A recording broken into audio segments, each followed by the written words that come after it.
একটা বিষয় হচ্ছে বাংলাদেশে কিন্তু গণতন্ত্র নাই, ভোট নাই এখনো। মানে the kind of discussion we are having is like the having a conversation at the House of Commons, যে যারা 400 বছর ডেমোক্রেসি প্র্যাকটিস করবার পরে গত বছর they had the highest number of female MPs, 263 জন 650 মধ্যে, and 8% wise is about 40%। 400 বছরের গণতন্ত্র প্র্যাকটিস করবার পরে, এবং আমরা এমন এক সোনার বাংলায় বাস করছি যে আমরা শায়েস্তা খানের আমল থেকে চালের গল্প যতটুকু জানি, আমাদের ভোটের গণতন্ত্র নির্বাচন কিন্তু একই লেভেলে আছে। তো সেই জায়গায় আমাদের হচ্ছে আমরা মনে হয় অনেকেই ইউটোপিয়াতে আছি। রাজনীতি কী জিনিস আমি মাত্র 5 দিন গ্রামে গঞ্জে থেকে আসছি, এবং আসার আগে আমার কলিগদেরকে বলছিলাম এখানে যে চরের ভিতরে চর, সেই চরের ভিতরে আবার গুচ্ছ গ্রাম আছে।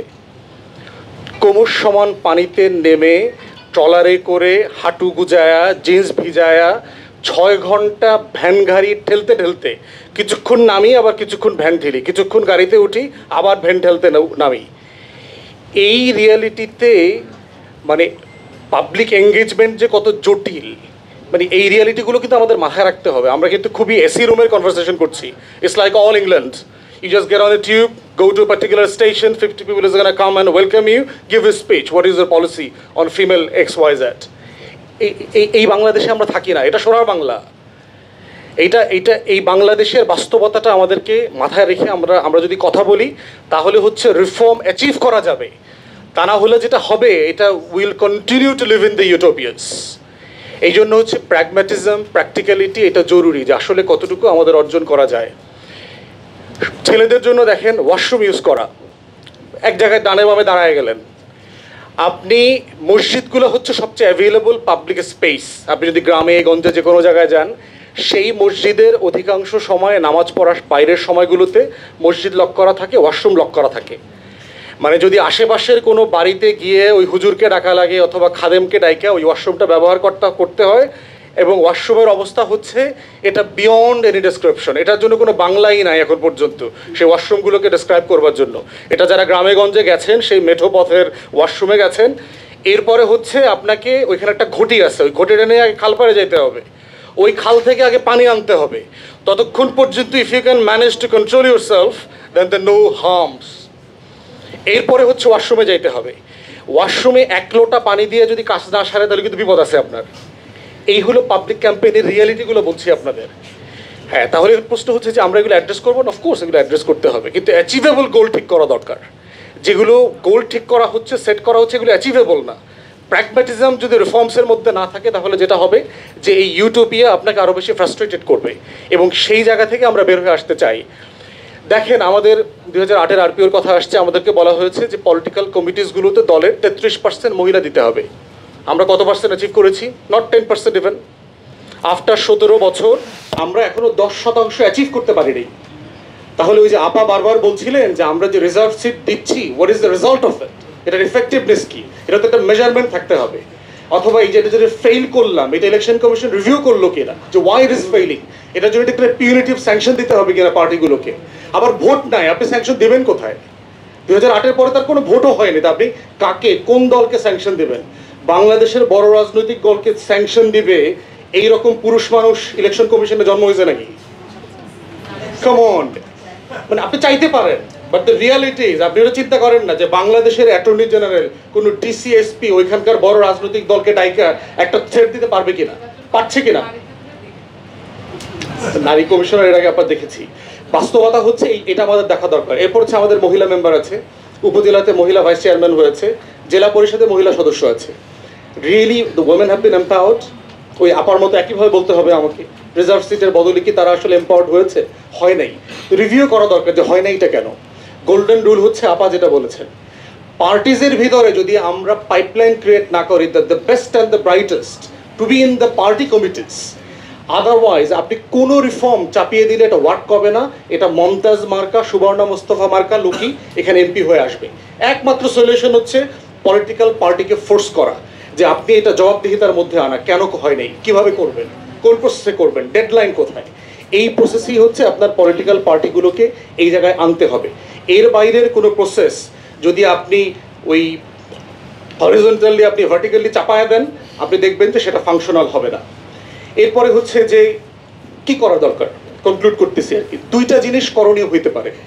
আমি ব্যক্তিগতভাবে এক কক্ষের সংসদ চাই।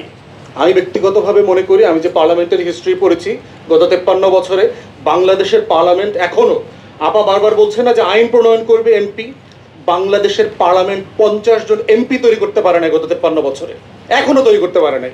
আপনি এখনো তালিকা করতে পারবেন না যে গত 53 বছরের পার্লামেন্টে 50 জন এমপির নাম আপনি লিখবেন who really understood what is legislation, who really understood how to debate budget in the parliament. এখনো হয়নি। তো সেই পার্লামেন্টে আমি তো রাজনৈতিক কর্মী, আমি তো রাজনৈতিক দলের সব নেতা কর্মীকে অলমোস্ট চিনি, কারা এমপি মন্ত্রী হবে। এখনো বাংলাদেশে 100 জন এমপি হওয়ার মতো পুরুষ মানুষ নাই, এখনো নাই, যারা আগামী দিনে নমিনেশন পাবে এবং এমপি হবে। তাহলে পারসেপশনটা কি? পার্লামেন্ট জনগণের কাছে পারসেপশনটা হচ্ছে সে একটা বড় আকারের ইউনিয়ন পরিষদ। গ্রামের মানুষ আসলে পার্লামেন্ট জিনিসটাকে কি বোঝে?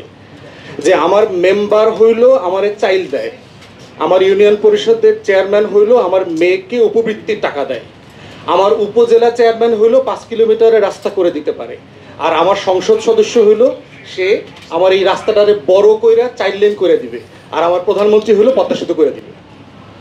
এই হলো আমার গ্রামীণ জনগণের পারসেপশন অফ। এখন সেই 12 কোটি জনগোষ্ঠীকে তো আপনি আগে ভোটার বানাইতে হবে, তারা তো ভোটার না। আপনি যদি লেজিসলেশন চান যে এমপির, তাকে তো ভোট দেওয়ার মতো ভোটার থাকতে হবে on the ground, and they are not there. আমি যে গত 5 দিন হাজার হাজার লোকদের সাথে কথা বলছি, nobody talked about Dhaka or urban politics or the legislation or the reforms, nobody. ভাই আমাকে দুইটা হাঁস দেন, আমার একবার টিম দরকার। আমার এই বাড়ির রাস্তায় ইট ফালায় গেছে, 30 বছর হয়ে গেছে, এখনো এই রাস্তাটা পাকা হয়নি। আমার মেয়ের উপবৃত্তিটা বন্ধ করে দিছে কারণ আমার এনআইডিতে বাপের নাম ভুল আসছে।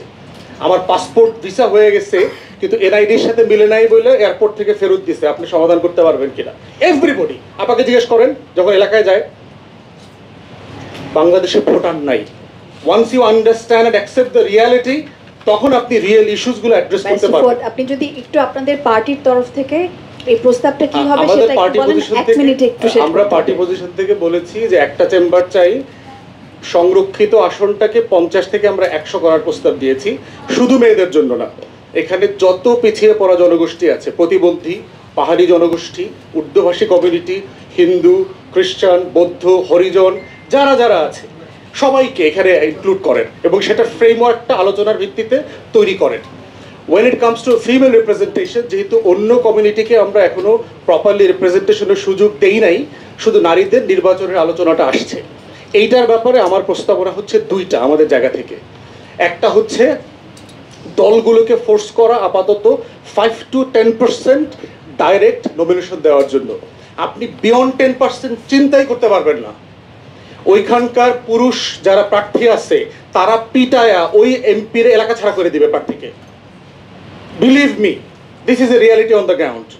ওইসব দলের যারা পুরুষরা 17 বছর ধরে এমপি মন্ত্রী হইতে পারে নাই, ওরা মানে পার্কিং ডগসের মতো এখন বসে আছে এলাকাতে, পাকলা কুকুরের মতো বসে আছে। ওইসব পুরুষরা কাউকে দিবে না, একই দলের আরেক প্রার্থীকে মাইরা ফেলবে, এরকম প্ল্যান তারা করতেছে। আমি নিজে এলাকায় দেখে আসছি, মাইরা ফেলবে সিম্পলি।